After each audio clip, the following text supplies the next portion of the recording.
So I'm going to show you how to open apps in split screen mode on the Redmi Note 15 Pro.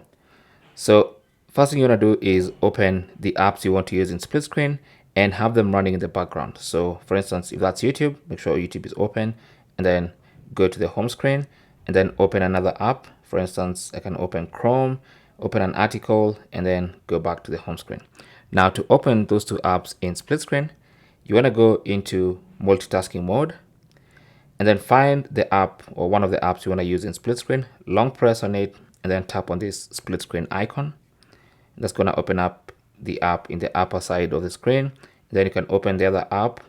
You can tap on the other app, and those two apps will now be open in split screen mode, as you can see.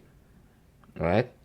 So you can even use the line in the middle to adjust the screen real estate that each of the app occupies. At the bottom here, I have my browser. I can scroll and read while still watching the YouTube video at the top. And I can go adjusting the space each app occupies. So that is basically how to do that. Now to close split screen, just completely swipe up or completely swipe down to close one of the apps and you exit split screen mode. Thanks for watching and good luck.